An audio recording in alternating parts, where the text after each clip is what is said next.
Hello student, welcome to math class 6 কোষে দেখি 1.2 দাগ নাম্বার 1 মনে মনে করি। এই অঙ্কগুলি করার আগে আমাদের কিছু বিষয় জেনে নিতে হবে। গুণিতক, চলো গুণিতক কি জিনিস আমরা জেনে নিই। ধরো আমি তোমাদেরকে বললাম 8 সংখ্যাটির 5টি গুণিতকের মান বের করো। গুণিতকের মান বের করার সহজ নিয়ম হলো নামতা। আমরা কি করব, 8-এর ঘরের নামতা পড়া শুরু করব। 8 অক্ষে 8, 8 দুগুণে 16, 3 8 24, 4 8 32, 5 8 40। এইভাবে আমরা 8-এর ঘরের নামতা পড়ে যাব। তাহলে 8-এর 5টি গুণিতকের মান হলো 8, 16, 24, 32 এবং 40। গুণনীয়ক, গুণনীয়ক কি জিনিস চলো আমরা জেনে নিই। ধরো আমি তোমাদেরকে বললাম 8 সংখ্যাটির গুণনীয়কগুলির মান লেখো। তাহলে আমরা দেখব 8কে কোন কোন সংখ্যা দিয়ে ভাগ করা যায়। 8কে যে যে সংখ্যা দিয়ে ভাগ করা যাবে সেই সংখ্যাই হবে 8-এর গুণনীয়ক।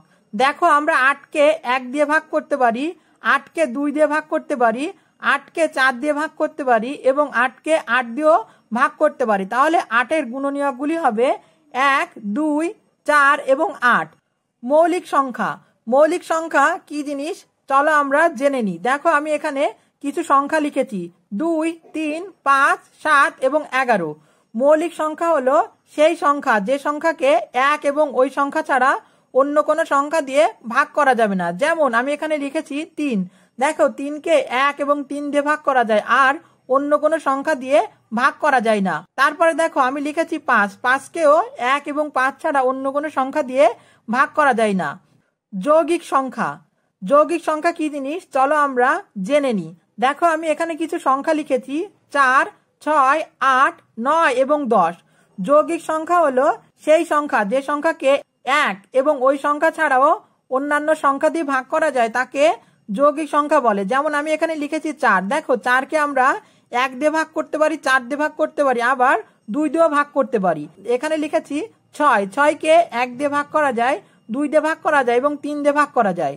চলো এবার আমরা আমাদের পাঠ্য বইয়ের অঙ্কগুলির সমাধান করার চেষ্টা করি।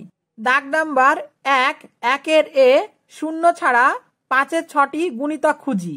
যেহেতু আমাদের গুণিতকের মান বের করতে বলেছে তাহলে আমরা কি করব, 5-এর ঘরের নামতা পড়া শুরু করব। 5 0 0, 5 অক্ষে 5, 5 দুগুণে 10, 3 5 15, 4 5 20, 5 5 25, 5 6 30। দেখো আমাদের অঙ্কে বলেছে শূন্য ছাড়া, তার মানে আমরা এই শূন্যটাকে নেব না, বাদ বাকিগুলো নেব। 5, 10, 15, 20, 25 এবং 30। তাহলে শূন্য ছাড়া 5-এর 6টি গুণিতক হলো 5, 10, 15, 20, 25 এবং 30।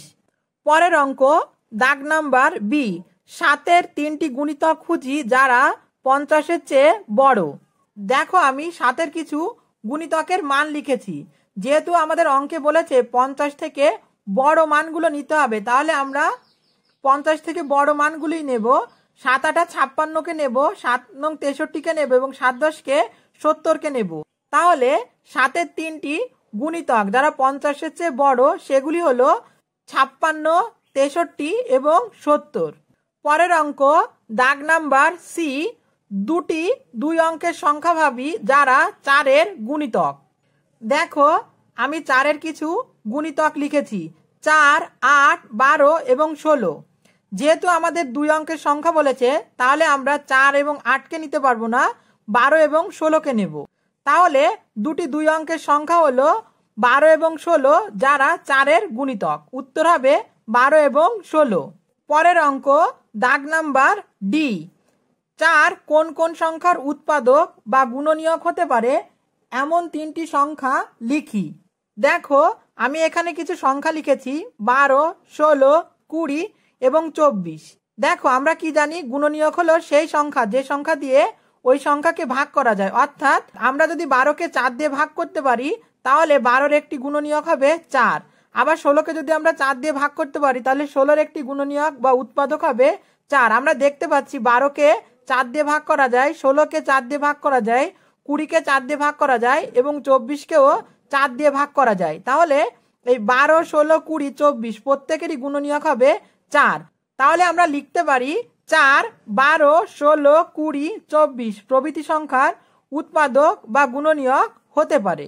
পরের অঙ্ক দাগ নাম্বার এফ, এমন দুটি সংখ্যা খুঁজি যাদের লসাগু 12 এবং যাদের যোগফল 10। দেখো আমি কিছু সংখ্যা ধরে নিয়েছি যাদের যোগফল হয় 10। ধরো আমি যদি একটি সংখ্যা 1 এবং আরেকটি সংখ্যা 9 ধরি, তাদের যোগ করলে আমরা কত পাবো? 10 পাবো। আবার যদি একটি সংখ্যা 2 এবং অপর সংখ্যা 8 ধরি, তার যোগফল আমরা 10 পাবো। আবার 3 এবং 7 ধরলেও আমরা 10 পাবো। তার মানে আমাদের প্রথম শর্তটা মানছে। এবার আমাদের দেখতে হবে যে 1 আর 9 এর লসাগু কি 12, বা 2 এবং 8 এর লসাগু কি 12। যে সংখ্যা দুটির লসাগু 12 হবে তারাই হবে আমাদের উত্তর।